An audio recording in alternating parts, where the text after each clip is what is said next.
Mr. President, Mr. Secretary General, Excellencies, ladies and gentlemen, I have the honor to convey the greetings of His Majesty the King and people of Bhutan. I'm very happy to represent the land of gross national happiness for the first time in this August Assembly. Last year, with aspirations to serve my country, my party and I campaigned on the commitment of narrowing the gap. In the language of 2030 Agenda for Sustainable Development, we pledged to leave no one behind. Therefore, the theme identified for this general debate is relevant to me and my country. Mr. President, in order to narrow the gap, all our initiatives and decisions focus on uplifting the poor. And we are convinced that it's only through quality healthcare and relevant education that we can eradicate poverty in all its forms in the most sustainable manner. Our Constitution mandates free healthcare and education for all Bhutanese. Although we are a resource-constrained country, our leaders have always insisted in strengthening the social sector. It is an investment. As we all know, it is never expenditure. I'm happy to share that my government has made teachers in Bhutan the highest paid civil servants this July. We aspire to motivate the teachers and also to attract the best and the brightest to this noble profession. It is only through investment in the teaching that we can bring significant improvement in the quality of education. In schools, work is underway to encourage learning beyond the textbooks and exams. While this may not be new to many of you, we are also in the process of shifting from summative to a more formative learning. The focus of our education is beyond imparting skills and knowledge. We would like to ensure that our children learn to become good human beings with qualities such as compassion, empathy, and respect for nature. These are the main elements of gross national happiness-based curriculum we have in the schools in Bhutan. We are planning to enhance school curriculum with practical lessons on climate change so that every student becomes a climate champion. Mr. President, a nation can only grow on strong foundations of good healthcare system. Among many healthcare initiatives, my country is gearing to launch 1,000 Golden Days Plus package. This package will make sure that every child is taken care of, even before he or she is born. Right from the conception to the antenatal checkups of the mothers, institutional delivery, postnatal care, immunization schemes, and exclusive breastfeeding for minimum of 6 months. By the way, all the women civil servants in Bhutan are entitled to fully paid 6 months maternity leave. We will implement this package through financial incentives to all the mothers during the 1,000 days period. This will enhance proper care of both the mother and the child, including their nutritional requirements. Health of the mother, as we all know, is equally important during this critical period. After this golden 1,000 hours, 1,000 days, Ministry of Health will hand over the precious child to Ministry of Education for early child care and formal education. This is in addition to the totally free secondary and tertiary health care. For your information, both modern and traditional medicines are housed under one roof across the country. For the services that are not available within Bhutan, we send our patients to higher medical centers in the neighboring countries. Cost of these referrals are fully borne by the government. This also includes organ transplant, cardiac surgeries, and even joint replacements. I'm also pleased to share that universal health coverage is not too difficult in Bhutan by 2030. Mr. President, With deepest aspirations, appreciations, and reverence to our visionary monarchs, I claim with pride that Bhutan is carbon negative. The principles of gross national happiness, our philosophy of development with values, prevented us from exploiting our natural resources for short-term gains. The Constitution mandates 60% cover of forest at all times, and we have 72% as of today.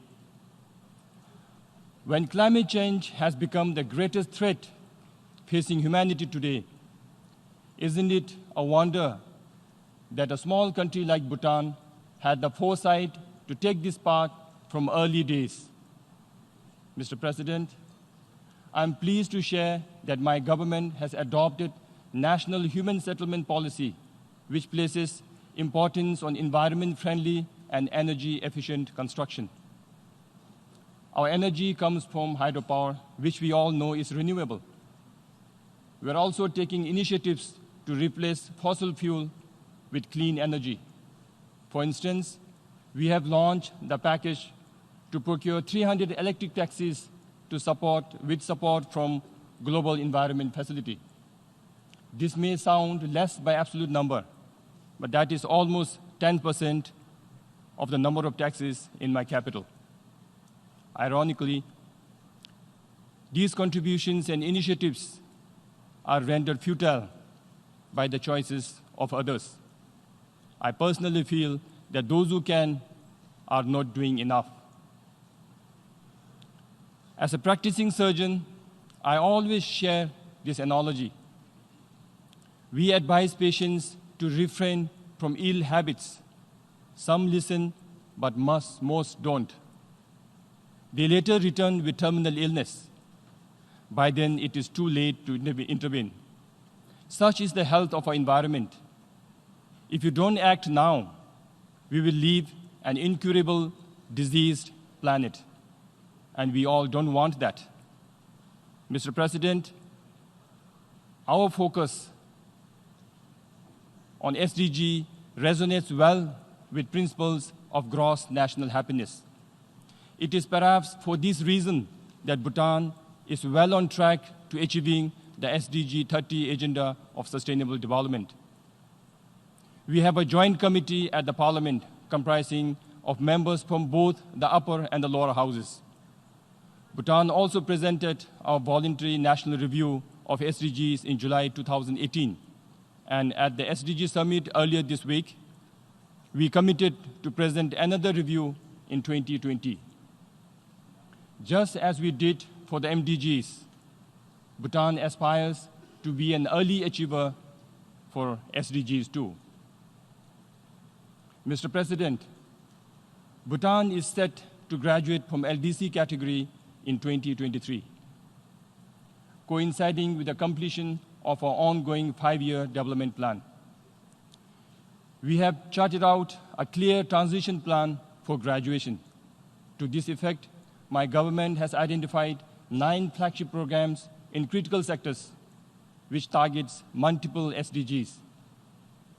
They include sustainable water management, waste management, organic agriculture, digital transformation, quality education and healthcare, and most importantly, economic diversification.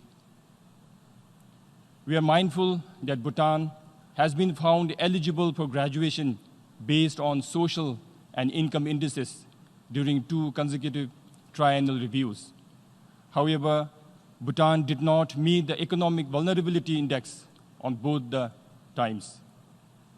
Today, as we prepare to graduate from LDCs, our last mile challenges include poverty eradication, addressing income inequality, and ensuring vulnerable sections of the population do not fall back into poverty due to climate change hazards and natural disasters.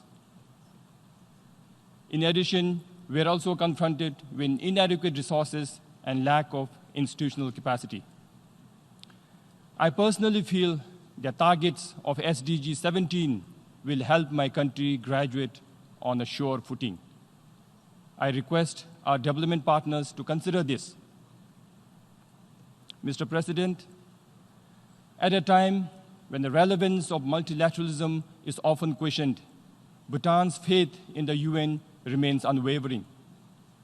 The challenges we face as a global community are numerous and multifaceted for individual states to tackle on their own. To move ahead, we must work together as one global community with the UN at the forefront. And for our perspective, there is no alternative to multilateralism. At the same time, the UN must evolve and keep with changing realities. In particular, Bhutan considers that existing structure and composition of the UN Security Council do not reflect the current realities and circumstances of the world. The reforms of the UN Security Council must go hand in hand with the wider reforms of the UN system in order for the organization to remain legitimate, effective, and credible. Bhutan has long supported the aspirations of G4 to serve as permanent members of the expanded Security Council, with, of course, Africa also appropriately represented.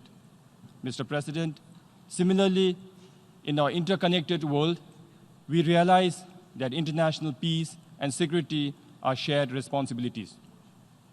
Despite our limited resources and other limitations, Bhutan joined the fraternity of troops and police contributing countries in 2014. Since then, our engagements with peacekeeping operations have gradually increased.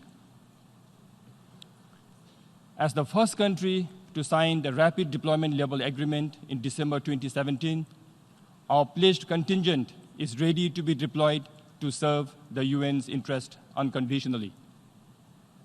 Mr. President, in few hours from now, I board the flight for the long journey back home.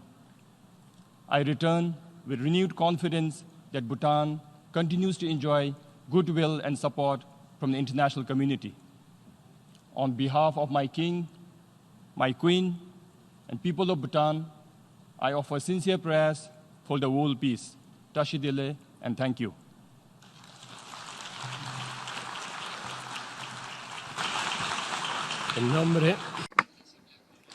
On behalf of the General Assembly, I wish to thank His Excellency Lotay Tshering for the statement just made, and I request protocol